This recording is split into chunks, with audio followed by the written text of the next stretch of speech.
So you're thinking about buying a used motorcycle versus a new one. This decision can save you a ton of money, or if you do it the wrong way, it can end up costing you more than just your money. Today I'm going to give you some very solid points on how to buy a used motorcycle and not get screwed. There's no guide on how to do these things, and that's my intention because we want more people riding motorcycles. But I want you to have some things to consider whenever you go to buy a used motorcycle that people won't tell you, or maybe dealers won't tell you, some things that you need to be looking out for.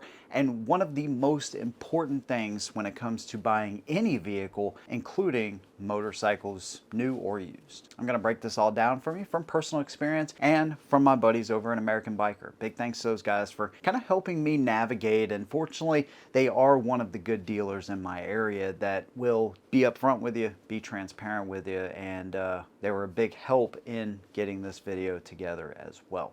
So if you need anything from American Biker, go up there and talk to Rob. Tell him that Headshot sent you. Let's go ahead and jump right in. And of course, I want to hear your experience too. Maybe good and bad experiences buying used or new motorcycles. Let me know how that's gone for you. Let's go ahead and jump right in. Now, the first thing I want to start with is the financials of buying a used motorcycle. There's going to be people that say cash only, right? Never finance a used motorcycle, never finance any motorcycle. And while that may work for some, it's not reasonable for a lot of people. Now, I'm not telling you to be financially irresponsible. I'm not saying that at all. But tomorrow's not guaranteed. And certainly if you're waiting 5-10 years to buy your dream motorcycle, that time is certainly not guaranteed either. In that 10 years, let's just say that you saved up for a bike. That's a long time, by the way, but let's just say 3 years that you saved your money to buy that motorcycle. You could have been enjoying it the whole time and still been financially responsible enough to do it. But there are some things that you want to consider when it comes to the finances, because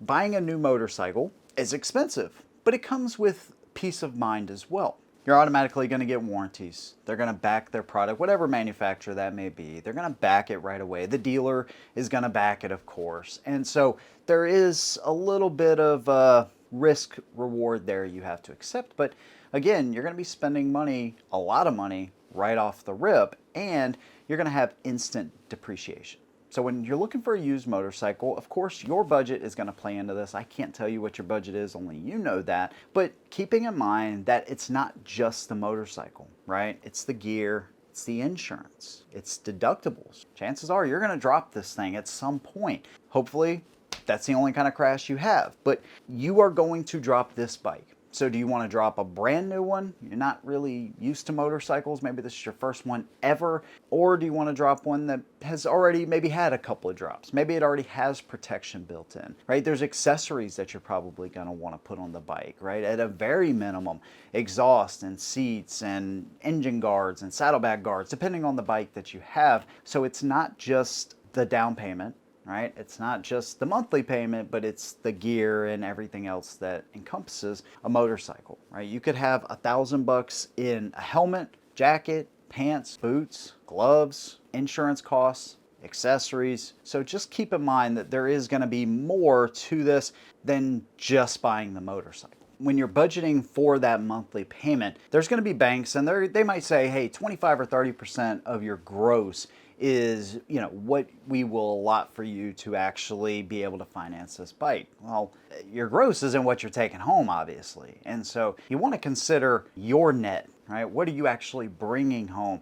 And I would say, realistically, trying to keep that number from 5 to 10% typically is the way you want to go. You never want to stretch yourself thin. I've done this before, by the way. So if you hear me talking about credit and issues and financially responsible, trust me, dude, I've been there and I dealt with it for over 7 years when it comes to repossessions and things like that. I've been there. I've made those mistakes. And so again, this is an effort to try to help you avoid the same mistakes that I have definitely made myself and a lot of people have. And while you can overcome it, man, those 7 years or longer really can be brutal when you know that you can't even finance a pack of gum, much less a freaking motorcycle. Just keep that in mind. These things are long term. Now, when it comes to financing a used motorcycle, there's a big misconception that, well, it's going to take less credit, right? Because, it's less money. It's less risk to the banks. You're probably not going to need a down payment when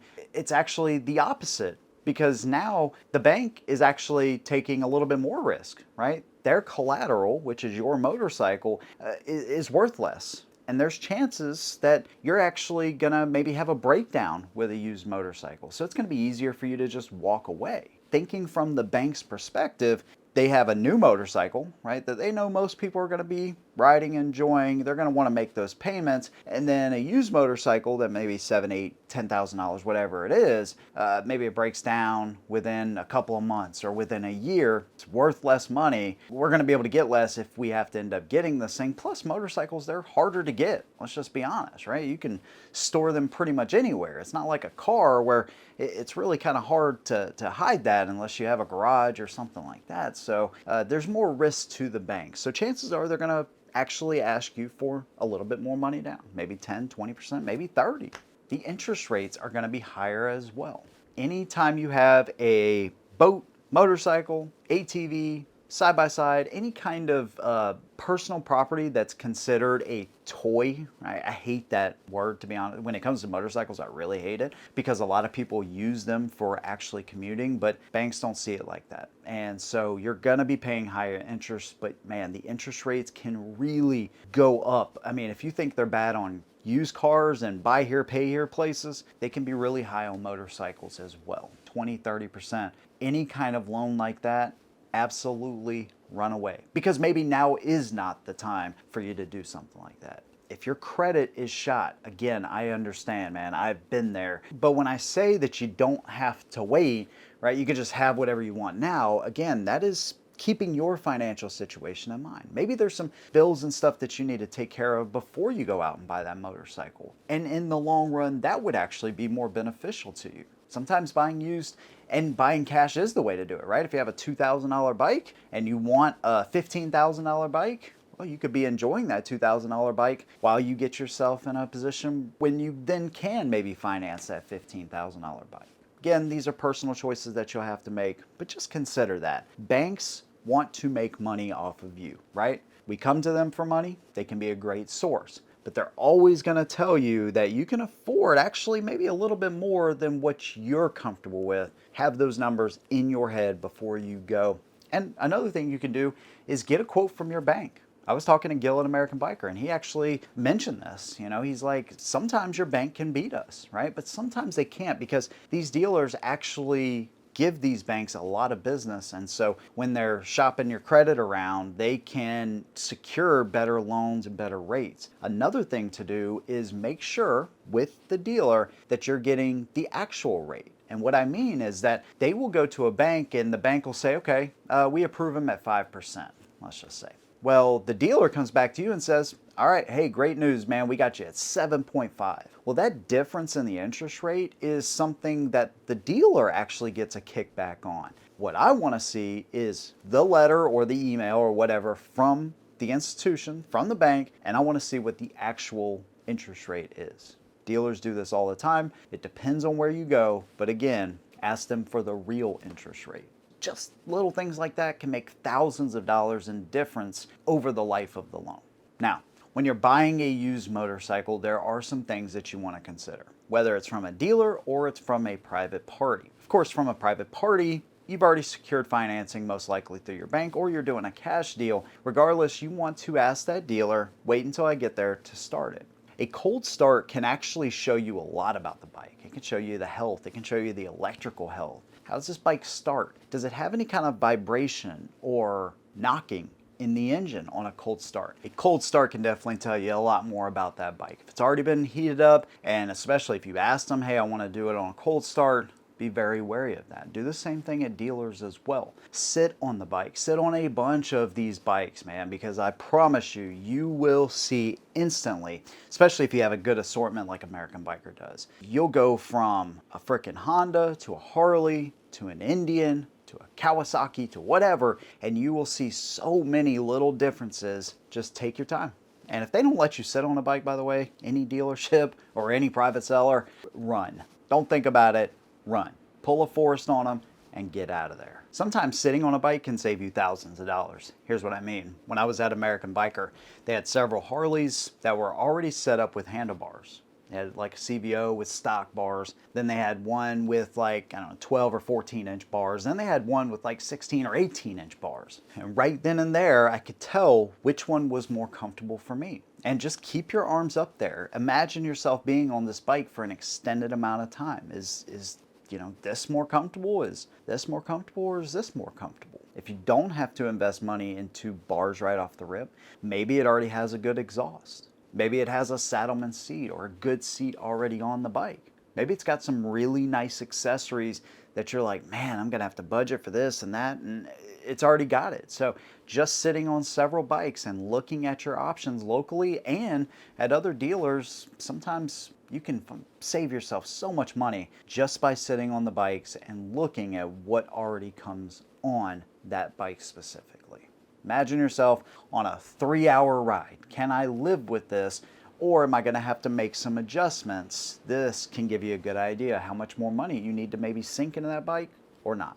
Tires, brakes, leaks. Maybe the bike stalls. Maybe it doesn't sound so good after it's been running for a little while. Maybe it doesn't start up so great. These are all tips that you can use not only to, maybe help walk away from a deal, but to also save you money. Hey, look, you got a paint defect right here. It looks like it's been dropped here. I might need to replace a starter. You got a little bit of a leak. If you're comfortable doing all that kind of stuff, again, you can save yourself a bunch of money by thoroughly looking at the motorcycle. And bring somebody else with you, by the way, when you're doing a private deal, especially somebody you don't know. You meet people off of Facebook or wherever. Be careful. Stay armed. Just conceal carry, all that kind of stuff. Take somebody with you that is there to watch your back, because as you're looking over the motorcycle, you got your back turned to somebody you have no idea who they are or what their intentions might be. So just keep that in mind. Most people you're going to meet in this space are really great people, but they're not all great. Another thing to look at is titles. You need to make sure you look at the title type. Is it salvaged? Is it a rebuilt title? Is it a standard title? If you're okay maybe doing mechanical work, but they didn't disclose that it was a rebuilt or salvaged title, well, okay, well, the bike actually looks pretty good, but understanding that this vehicle is worth way less money now, just automatically because of the title type, can save you even more money, and you know what to expect for the future. Extended warranties. This is another place you need to pay attention. With a used motorcycle, it might not be a bad idea for you to buy an extended warranty, but you got to look at the fine print. What's the hourly rate that the warranty is willing to cover? If your dealership's charging $120 an hour and they're only going to cover $60, well, you need to know that. What's the deductible? Is it $100, $200, $500? What won't it cover, and how long is it going to cover said items? Extended warranties are a great way for dealerships to make additional money, and it could be a great way for you to save a lot of money. Just keep in mind that extended warranties can be a blessing. They can also just be a way for you to throw away money. And if you end up selling a motorcycle or any kind of vehicle that had an extended warranty on it, make sure that you get a prorated refund for that bike. So let's say you bought a Harley Davidson and it has a 3-year extended warranty. You sell it after a year and a half. Well, you still have a year and a half worth of prorated money that you sunk into this. So basically, once you tell the bank, hey, I sold this motorcycle, I want to get my prorated amount, they'll tell you what the amount is, send you a check in the mail. So it's not always actually a waste of money. Yes, you spent money into something maybe you never used, but you paid essentially for that peace of mind. A lot of times this is worth it. I almost always do extended warranties on vehicles because you pay a lot of money up front, you pay a lot of money monthly maybe, and then the last thing I want to be doing is paying a bunch of money for repairs that can go into the thousands, sometimes tens of thousands. Also, don't be deceived by lemon laws, right? There's a lot of states that don't even recognize motorcycles at all for lemon laws. Arkansas, I think Hawaii, South Carolina, there's quite a few of them actually, probably a dozen of them that don't recognize motorcycles. So once you ride off the lot, that's on you. Even if it's a new motorcycle, I think some of these states just don't recognize motorcycles at all. One of the most important things when it comes to buying cars or motorcycles or trucks or any kind of vehicle is don't be afraid to walk away. I've been in this position before. I've done this where I rushed into buying a vehicle, several of them, to be totally honest with you, and it's always bit me in the long run. You almost feel obligated once you've gone through all this time and energy. Maybe you know the people that work there, and you end up getting on the bike and you're like, I don't love it, or maybe you don't want to point things out. This doesn't apply to everybody, right? And hopefully it doesn't apply to you, but just there's no obligation. Until you sign that paperwork, there's no obligation. Make sure you look at everything on the bike. Mismatched parts, paint doesn't look right, mismatched tires, wheels, mile discrepancies. Don't be afraid to try to save money. There's some dealerships that are great, transparent, they're going to be honest with you. There's some that aren't. And if you get a bad feeling at all, don't be afraid to walk away. Hey, I'll think about it, and we'll see, where we go from there. If the deal doesn't work out, or maybe it wasn't as good as what they made it seem over the phone, question them on it. Don't be afraid to ask questions, and certainly don't be afraid to walk away if something just doesn't feel right. This is a big financial responsibility that is going to be solely on you. So ask a bunch of questions and make sure you look at fine print on everything and consider everything else that comes along with it too. One more thing when it comes to motorcycles is health insurance. I know that sounds kind of weird, but remember that the chances of getting hurt on a motorcycle are going to go up. So having coverages in place, and maybe even life insurance policies. I'm not trying to be, Debbie Downer here, or try to say something's gonna happen, but it's just, in my opinion, financially responsible too, to consider the people that you love, right? And if something were to happen, you're taking more of a risk on a motorcycle. Just some things to consider. There you go.